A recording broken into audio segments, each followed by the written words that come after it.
Bonjour à tous. Vous avez vu, je suis habillé comme quelqu'un de l'ancien monde. Il est vieux, j'ai un costard, chemise. Je viens de l'ancien monde, le monde du bâtiment.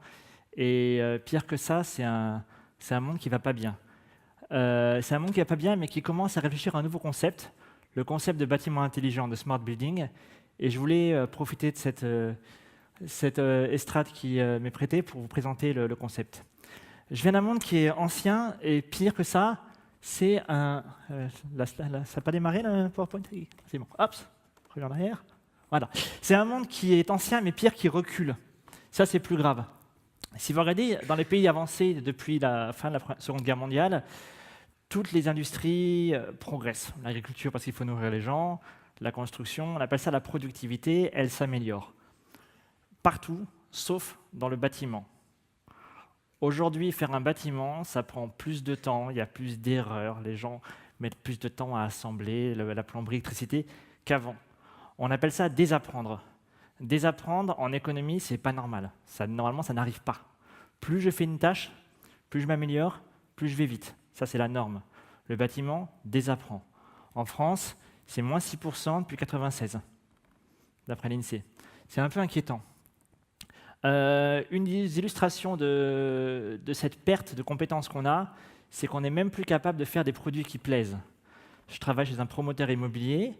Mon plus gros concurrent, c'est-à-dire le bâtiment dans lequel les gens se pressent pour le louer, pour l'acheter, ce n'est pas du tout des entreprises comme Nexity, Cogedim.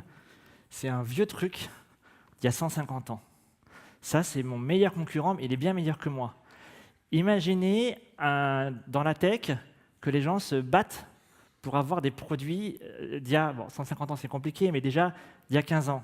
Imaginez qu'au marché noir, l'iPhone première génération se vende plus cher que l'iPhone 10. C'est la situation du bâtiment. On en est là. Le bâtiment haussmannien, il n'est pas parfait. Il est joli, il a du cachet, hein, mais on sait faire des bâtiments beaux aujourd'hui. C'est un bâtiment qui a des problèmes d'insonorisation. Thermiquement, c'est pas top, mais il a une belle lumière.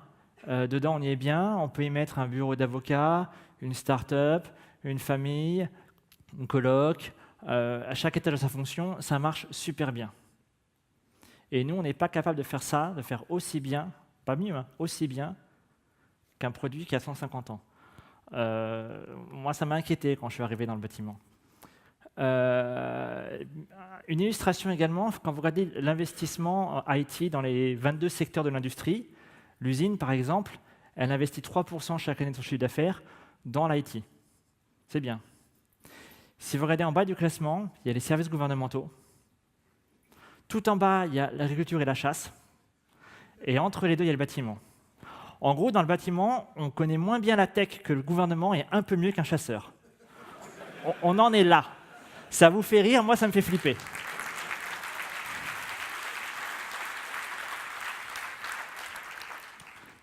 C'est des vrais chiffres, hein, McKinsey, vous pouvez vérifier.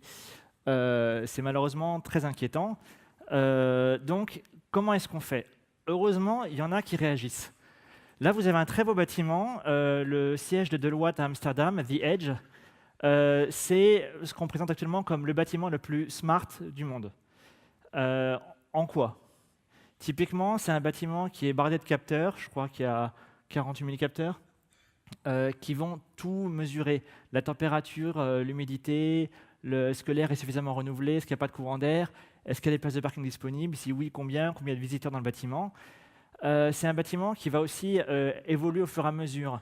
Les collaborateurs ont une app qui actuellement permet de se signer dans une salle de réunion, mais qui bientôt va enregistrer les préférences des gens pour comprendre comment les gens aiment leur café le matin. Pour ne pas avoir à chaque fois à dire qu'on veut un café sans sucre allongé, alors qu'on prend toujours un café sans sucre allongé quand on a cette habitude. J'ai remarqué que sur le café en général, on ne change pas souvent de goût. Donc voilà, c'est ce genre de bâtiment qui commence à donner espoir, et c'est le bâtiment qui nous inspire. J'ai parlé de smart building, je n'ai pas défini le mot smart.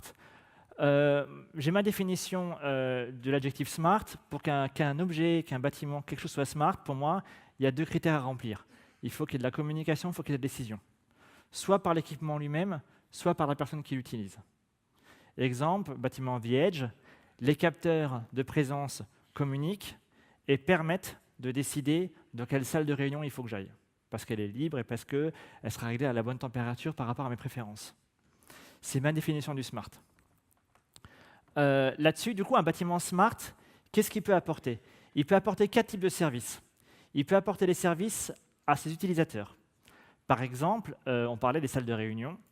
Je ne sais pas s'il y en a chez vous qui travaillent Société Générale Les Dunes.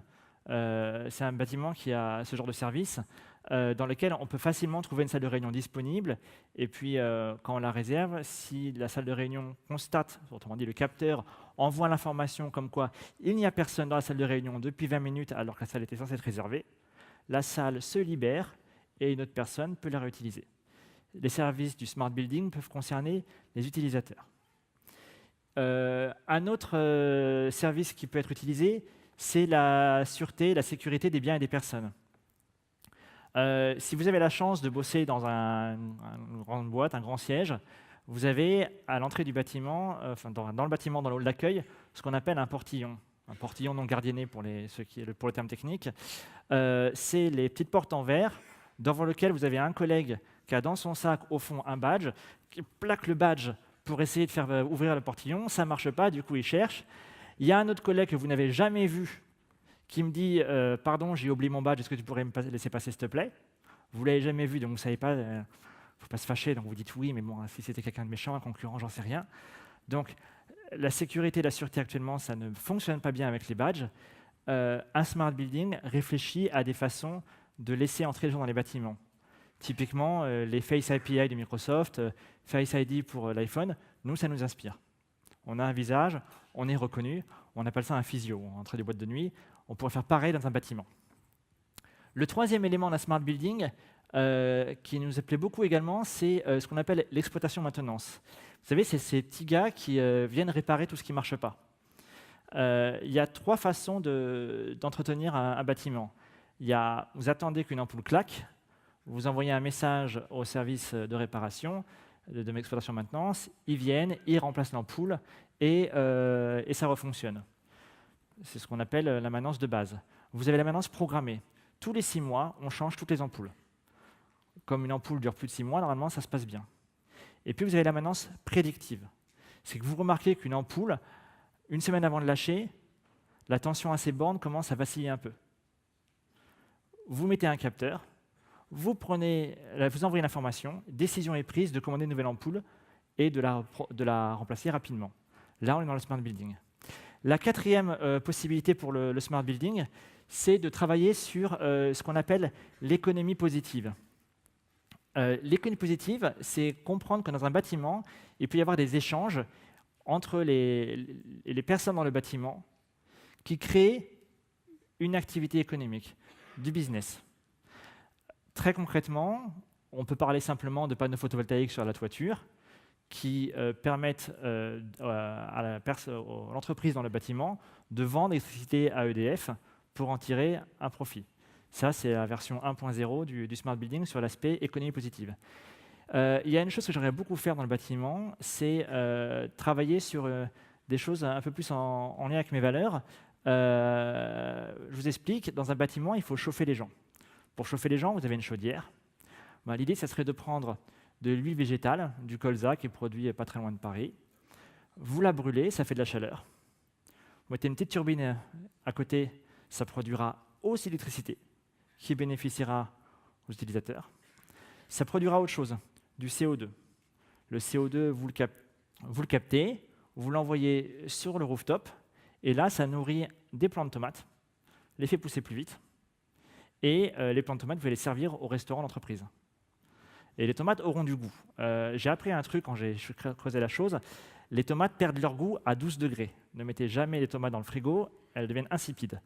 C'est pour ça que les tomates du supermarché, elles sont passées par des camions frigorifiques, elles arrivent chez vous, elles n'ont déjà plus de goût. Là, vous faites ça dans cette opération, vous avez des tomates produites localement et qui ont du goût. C'est pas mal. Et autre chose, et ça, c'est là que c'est en lien avec mes valeurs, le CO2, vous pouvez aussi le récupérer pour le vendre à la microbrasserie du rez-de-chaussée et créer une bière locale. Donc là, vous avez une économie locale. Vous chauffez les gens, électricité, tomates et bière. Juste avec du colza produit pas loin. Là, on arrive vraiment dans le smart building qui commence à me plaire. Tout ça, ça nécessite d'avoir beaucoup de données. Ça, c'est le premier smart building qu'on a fait chez Bouygues Immobilier, le Green Office Meudon. C'était un bâtiment énergie positive livré en 2011. Il génère 48 millions de données par an. Le souci, c'est que ces données, on en fait quoi? 48 millions de données dans un fichier CSV, Excel ne l'ouvre pas. Et chez nous, personne ne sait utiliser autre chose qu'Excel pour un fichier CSV. Comment j'analyse ça? Si vous parlez de R ou de Python chez nous, vous avez perdu tout le monde. Data Science, ouais, ils ont vu des reportages sur Arte, mais ils n'en savent rien. Donc, on a 40 millions de données, on ne sait rien en faire. On n'a pas les compétences. Donc, le smart building, c'est super, mais alors dans le genre potentiel qui a du potentiel, c'en est un. Donc, on a vraiment besoin de bien faire fonctionner les bâtiments de demain avec les bonnes compétences en matière de gestion de la donnée. Cela dit, il y a également un aspect à observer. Ça, c'est un bâtiment à Beersheva, en Israël. Sur la façade, il y avait des lampes Philips Hue, protocole Zigbee. Et donc, il y a des universitaires qui se sont amusés à faire voler un drone. À 1000 mètres de là, ils l'ont fait décoller. Ils l'ont approché et ils se sont amusés à faire clignoter à distance les loupiotes pour montrer que le protocole Zigbee sur les Philips Hue en matière de sécurisation, ce n'est pas idéal. Philips a réagi positivement, ils ont changé, c'est beaucoup plus solide. Non, mais si on fait un bâtiment dans lequel il y a plein de capteurs qui communiquent, il va falloir sécuriser ça. Pour qu'il n'y ait pas de problème de je bloque les portillons, je bloque l'ascenseur. Quand vous avez un projet urgent à rendre, je coupe la lumière et je coupe la clim dans votre salle serveur. Je vous laisse voir les dégâts. Il y a un enjeu de sécurisation. Et pour nous, c'est fondamental, c'est comment est-ce qu'on va traiter ce sujet. Si vous demandez à nous de traiter le problème, on ne va pas être bon. Donc, le réflexe de base, c'est de dire, bon, on va mettre un RSSI d'astreinte au 3.8 dans le bâtiment. Déjà, il n'y en a pas assez sur le marché, et en plus, un par bâtiment, vous imaginez pas, ce serait beaucoup trop cher. Les 3 majors du BTP, si vous nous laissez sécuriser un bâtiment, vous n'êtes pas rendu. Ça ira pas du tout, on ne sait pas faire. Donc du coup, on se dit, un bâtiment comme ça, s'il a plein de capteurs, s'il a des capteurs de présence, des automates, des microservices, j'ai appris le mot tout à l'heure, je suis tout content, je vais le replace. Des microservices qui permettent de gérer les réunions, le parking, etc., dans le bâtiment. Vous avez envie de pouvoir améliorer ces services au fur et à mesure qu'ils arrivent, au fur et à mesure qu'il y a un capteur nouveau sur le marché. Qui va upgrader les équipements du bâtiment? Qui va assurer la sécurité? Du coup, on sait que les géants de la tech, les GAFAM, regardent ça de près. Bon, c'est bien, mais le problème, c'est qu'on va avoir un petit sujet de est-ce que vous voulez vivre dans un bâtiment opéré par Facebook?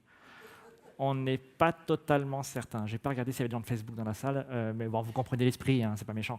Non, on regarde vraiment, on se pose vraiment la question, on n'a pas de réponse. Mais Laure, tout à l'heure, a fait un exposé qui peut nous donner une idée, c'est la puissance de la foule. Si vous prenez un bâtiment actuellement, un bâtiment haussmannien, il est low-tech, il a rien dedans, mais il y a plein de gens différents qui sont mélangés, qui se rapprochent, et il y a toujours une personne au 5e qui peut vous aider, qui peut vous rendre service. Bon, c'est un bâtiment qui est, comme il est low-tech, il n'est jamais piraté. Mais moi, ce qui m'intéresse, c'est que dans le temps, il soit évolutif et qu'il rassemble une pluralité de gens. Et ça, plus l'exposé de Laure, je me suis dit, pourquoi est-ce qu'on ne ferait pas appel à la communauté, soit open source, soit des développeurs payés, normalement, pas de souci, pour définir les programmes, leur upgrade régulier, leur sécurisation, assurée par la puissance de la foule, la capacité d'un bâtiment à intégrer la technologie, rendre service, d'être évolutif, et d'enfin arriver à ce que le bâtiment de demain soit plus intéressant que le bâtiment d'aujourd'hui. Donc, je pense qu'il y aura du boulot pour vous là-dedans. Je ne sais pas si vous avez déjà mis un casque orange, c'est très sympa, c'est saillant. On parle le même langage en plus, architecte, maîtrise d'ouvrage, maîtrise d'œuvre. C'est nous qui l'avons inventé, ces mots.